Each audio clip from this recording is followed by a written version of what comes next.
నమస్కారం NSTV news కి స్వాగతం. నా పేరు సంధ్య. ముందుగా వార్తల్లోని ముఖ్యాంశాలు. చంద్రవెల్లి గ్రామంలో పత్తి నాట్లకై ట్రాక్టర్ తో పొలం దున్నుతుండగా ట్రాక్టర్ ఇనుప కడ్డీలకు తగిలి తలభాగ వద్ద గాయపడిన నాగుపాముకు ప్రథమ చికిత్స చేశారు. పాముకు చికిత్స చేసిన అనంతరం స్నేక్ క్యాచర్ నాగరాజు పామును అడవిలో వదిలేశారు.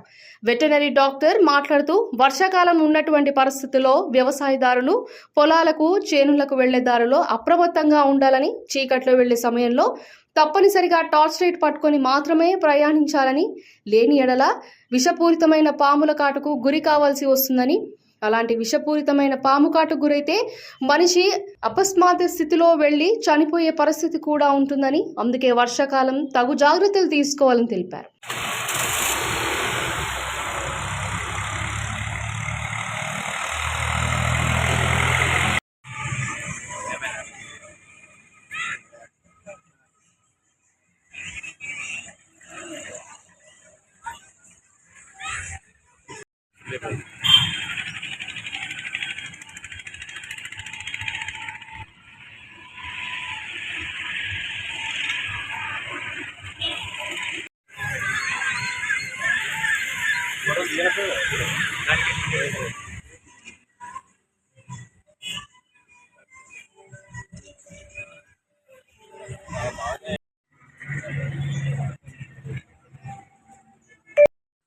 నాగుపాము దెబ్బతాకి రావడం జరిగింది. ఎందుకు దెబ్బతాకి రావడం జరిగింది? వ్యవసాయ భూమిలో రైతు వ్యవసాయం చేసేటప్పుడు అతనికి చేసే ఇన్స్ట్రుమెంట్కి తగిలి దెబ్బతాకడం జరిగింది.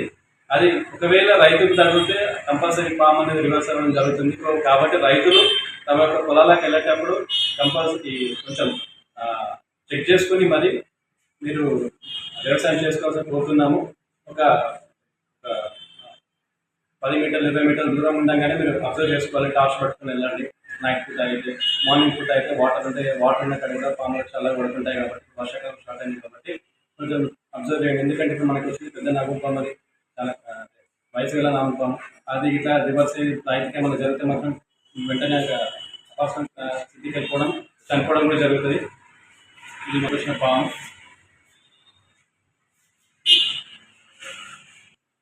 ప్రజలు కూడా కొంచెం వర్షం స్టార్ట్ అయింది కాబట్టి అప్రమత్తంగా ఉండండి.